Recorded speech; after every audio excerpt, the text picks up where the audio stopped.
Final Destination from 2000 got a 49% on Rotten Tomatoes. But what do I think about it? Hey, what's up, y'all? Back again with another banger. And today we have a movie review, or on this channel, we like to call it a pickle review. And we're going to be talking about Final Destination, baby. So we're going to be going across the whole entire franchise, reviewing each movie. And I thought it'd be a perfect time since I just rewatched all the movies plus Bloodlines. So I'll go in here and give my thoughts and talk about them. And I did some reviews or pickle reviews on this channel already. I talked about Wolfman and Hard Eyes, which came out earlier this year. But now I'm going to be going back and going over the Final Destination movies. And it's super fun to do these. And I'm super excited to be actually back in front of the camera talking to y'all. So let's get right into it. Today is Final Destination from 2000. First of all, there will be spoilers. I'm talking about this movie.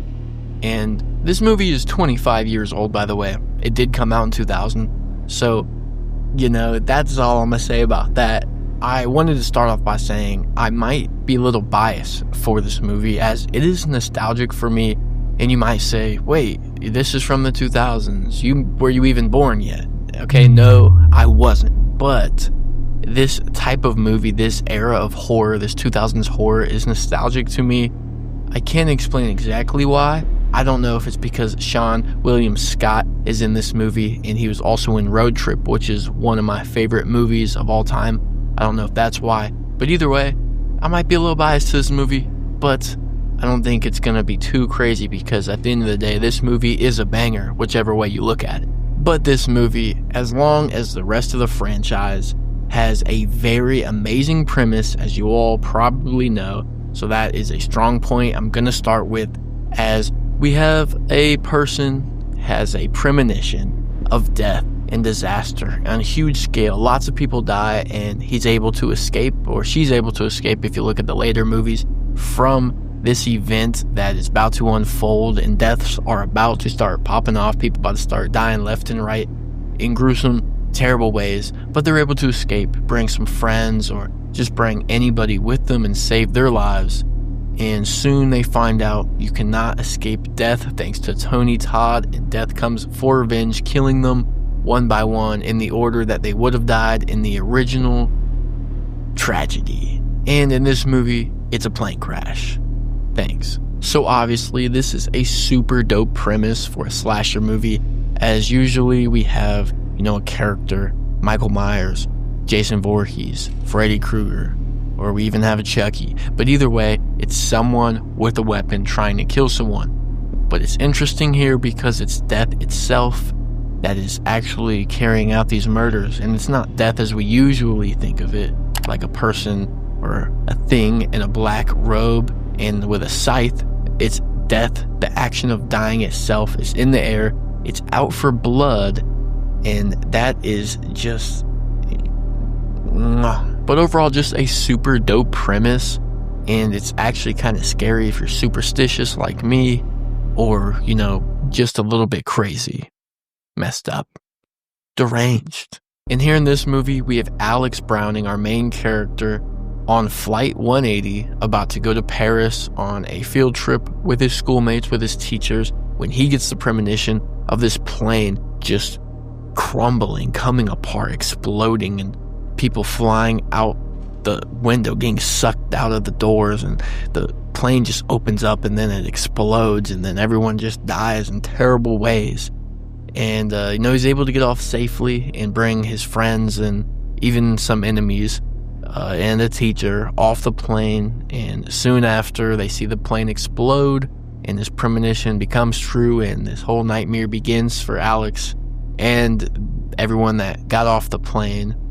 And for me, this makes me piss my pants, and let me tell you why. So, I'm a guy who is afraid of planes. I'd say on a scale of 1 to 10, I'd say it's close to a 10. I have to get on planes. I'm not someone who just avoid planes at all costs, but I'd rather not get on a plane, especially after this movie. So that's why this premonition really hits with me, and I think it's so strong that they use common fears that people have in everyday life. Like, people are afraid of planes, and for me, I don't know if it's height or, the fact that if you crash, you are going to die. There's no surviving plane crash, so for the most part at least. And for me, I'm just super scared of planes, and that's why this premonition works with me a lot. And I'm not going to say it's my favorite premonition, because there's going to be a video going over all the premonitions, and I'm going to rank them, so you have to stay tuned for that. But planes are a no-go for me. This movie, in my opinion, has probably the greatest core group of actors. We have Sean William Scott, obviously, and Devon Sawa, and Ali Larter, and it's just a group of people, and I feel the chemistry of these people are actually immaculate, and that is why this movie works so well for me. And as we'll see later with this franchise, the cast of characters really, it isn't that strong even ever again. This is, in my opinion, like I said, the greatest group of actors that we get for a Final Destination movie, and that's why it just works so well here in this first film. Obviously, the kills are what Final Destination movies are known for. People don't care about the characters, people don't care about the plot, but we care about the kills. And that is the core attention grabber of these movies. And they use what is called the Rube Goldberg. They use what is called the Rube Goldberg effect. And that's an overly complicated system or process that accomplishes a simple task in a very roundabout way.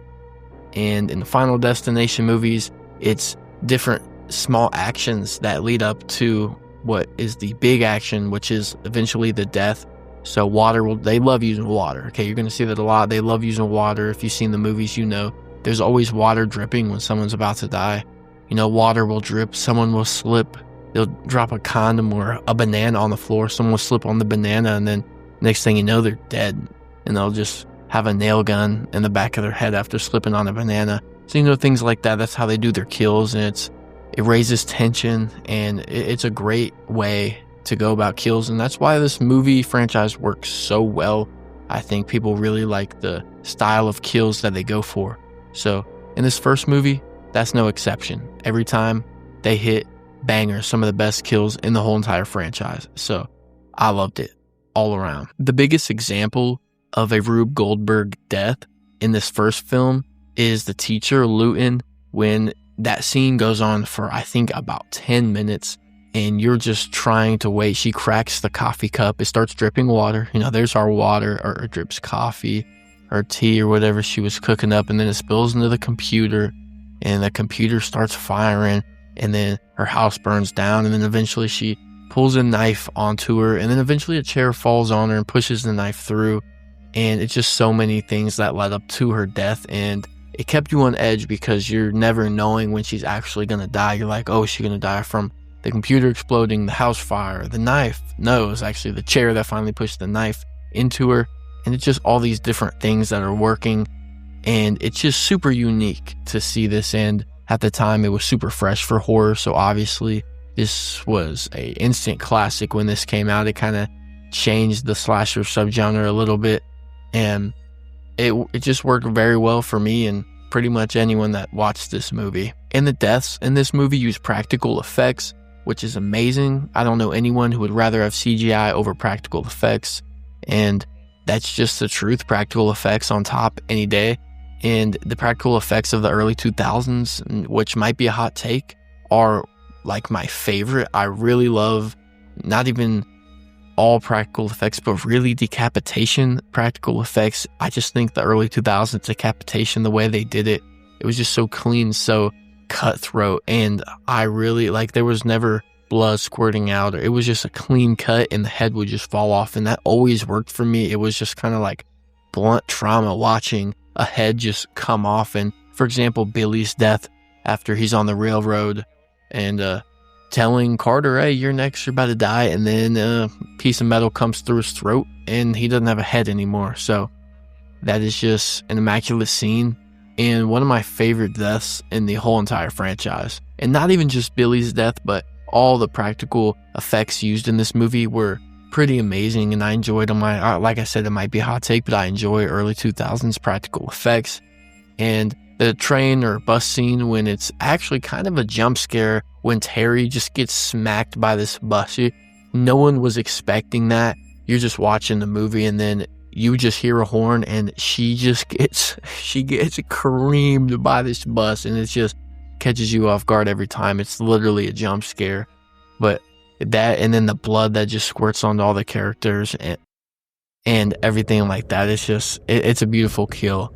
And wow.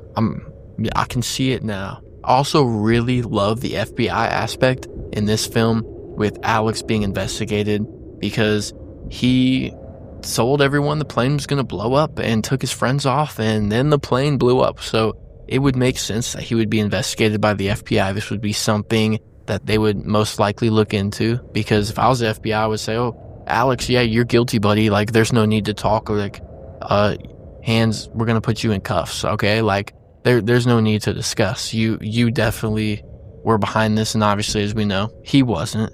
It's a Final Destination movie, but it makes sense that he be investigated.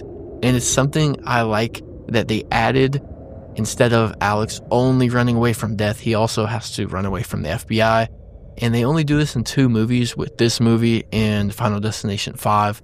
And those happen to be some of my favorites in the franchise, so I don't think that's any mistake. I really love the FBI aspect that they use here in this movie. I also really love the secondary premonitions or visions that Alex gets when somebody's about to die. Like, he sees the bus coming before Terry actually gets smacked by the bus. And I really love those camera angles that happen. It will show the bus in a mirror and then pan a 360 view around to see Terry then get hit by the bus, or even just have that camera angle from the mirror all the way to 360 in slow-mo. It really works for me, and it builds tension, and I really do like those premonitions. And I know some people actually don't like those secondary premonitions or visions that Alex gets, but they really work for me and build like a foreshadowing suspense for me. So I really enjoy those. Also, this is the only movie in the franchise that has a serious tone and it takes itself serious. And I actually really enjoy that. I like mostly I like horror movies to, try to be scary, try to take it serious. And obviously this is a movie that you're not going to be super afraid of, because it's a little goofy on first look, but the fact that it takes itself seriously, it gives it that early 2000s vibe. It really brings me nostalgia just by it taking itself seriously. And obviously that's something they never go back to. It always is funny, and they had a comedy side for the rest of the franchise, which it isn't bad. It still works, but I really enjoyed the serious tone that was used in this first film. I knew I should have filled up Tammy in the pool that time. And I love the relationship that's built between Clear and Alex, and also Carter later on in the movie, showing that going through all this trauma and, watching your friends die over and over and over again, and also watching your teachers die and random people on a plane explode, it would show that trauma would bring you together, and it brings a relationship between Clear and Alex. And then Carter's also close with them at the end, and he even says, like, no one else would understand what I went through other than you guys. And that just really shows how that trauma bonded them together. And also, there is a secondary original ending where Clear and Alex actually had a baby, and Alex ended up dying, but that was cut out and replaced with this ending, which I do think works better. I think that Clear and Alex having a baby and kind of getting together was, I don't know, I really think horror sometimes will throw in sex for just about no reason. So I'm glad they kept that out and kept it to a more senseful ending. Horny little bastard. And it was one I really enjoyed. The only real gripe I have, which is very, very small, is an Exposition dump by Tony Todd. And it feels kind of like the library research exposition dump that will be in a lot of movies. In every movie, they go to the library, they research, and they figure every single thing they need to know about the evil that's going on or the problem they're facing. And it kind of seems like they were like, okay, we can't be too cliche with the library research. So, like, Tony Todd, you want to hop in here and just like say what the movie's about and like let the characters know what's going on and the audience know. And it really does feel like exposition dump. But since it's Tony Todd, it really adds a scary and sinister feel to this movie, which adds to that serious tone that I was just talking about. So it does work. It doesn't fully ruin it, especially since this is something that gets explored later with Final Destination's Bloodline, which kind of explains it. So it's not totally random.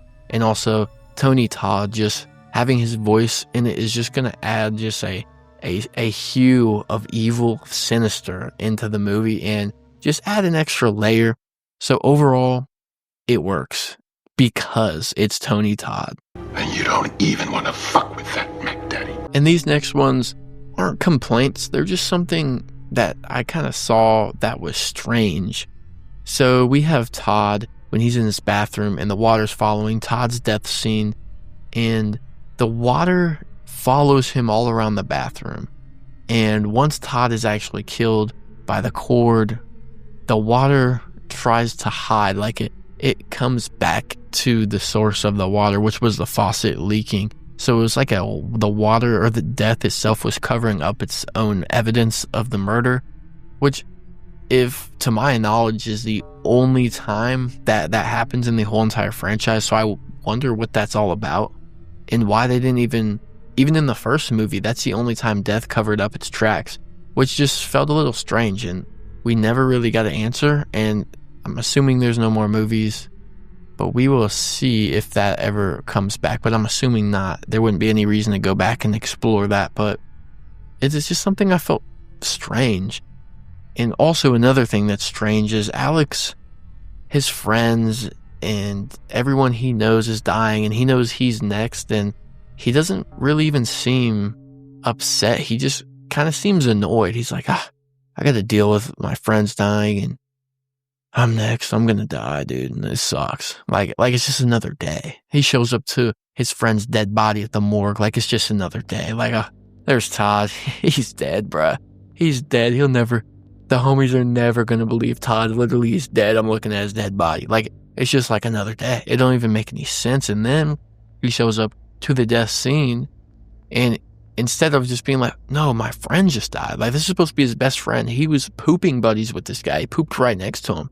That's a close bond. That's a close bond when you're butthole buddies. So this is a real relationship that's going on here. And instead of, even being sad at all, he just kind of showed up there ready to fight his dad because his dad didn't like him because he was like, this guy's weird. He just predicted a plane crash, and his son died in that plane crash, and then his son died soon after. So he's like not trusting Alex, which, yeah, you can kind of see why the dad might not trust him. But Alex was just honestly showing up to throw hands. Like, he didn't even care that his homie just died. So that was pretty strange. And not to mention, Alex knows the FBI is after him, but he does some things that are just downright stupid. And I'm going to call this, they're not just regular stupid. They are the strangers level of stupidity that happens, because I know horror has to be stupid. You have to do dumb things for things to work, and I understand that. But Alex, sometimes you're acting like you're in a stranger's movie, and it's a little upsetting. It's a little upsetting, Alex, all right? So he knows the FBI is after him, and he still shows up to Luton's house in the dark with like his hood up, looking like a thief, just checking her tires, instead of just simply informing Mrs. Luton. And yes, she might have not believed him, but at least he could try his best and then go talk to his friends and try to save them. And then once she dies, he picks up the knife without even thinking his prints are going to be on the knife. So it's nail in the coffin for him if the police find the prints, which I'm assuming they do later, and they start chasing him. And then he shows up to his friend's crime scene with the FBI agents there. And after he figured out his friend was dead, he should have left, but he just stood at the crime, just like, yep, that was me, looking like it was him. Obviously, the FBI is going to think it's you. A plane just exploded, now your best friend just died, and you're standing there with your hands in your pants, Alex, okay? What are we doing? But it's okay. It doesn't ruin the movie or anything. It's just things that I was like, wow, I want to smack you, Alex. And here I'm just nitpicking. I'm picking out. I'm being picky here. I'm not going to lie. Because I have a lot of positives. I don't try to be too negative. But it's hard for a movie to be perfect. So I try to find a little things negative. So this is definitely picky. But Alex when he picks up the electric cord and just gets flung back. Is that how that works? Electricians, let me know. If you picked up an electrical cord, would you be flung back like 20 feet? So electricians, in the comments below, I need answers. I really love the ending in Paris, and I love how they're sitting around, and other than him looking back at the seating chart and looking at his premonitions, when I believe he switched in the premonition and in real life so the seating chart wouldn't change or anything. So other than that, I really do like the ending with Carter saving Alex from the sign swinging, and then that death had skipped Alex and came right back to Carter, and Carter just gets smacked. I just think that's such a good ending to really leave the door open, and they did walk through that door 5 times after that. So it was a good decision to leave it open like that and let you know that death will never stop. So certainly no complaints on my behalf. Overall, I really like this movie, and it brings some extra fear to planes that I definitely did not need. But I give it 5 out of 5 pickles, and I would most definitely stick my pickle in it. Final destination, more like final dicking down. Am I right though? Am I right? Thank y'all so much for watching. Please let me know what y'all think about this horror classic down in the comments below. And please let me know what you rank it. Drop your pickle ranking down below. Please drop a like and hit that subscribe button. Or on your next flight, you will find out it is flight 180. Thank y'all so much for watching, and have a blessed day. Peace.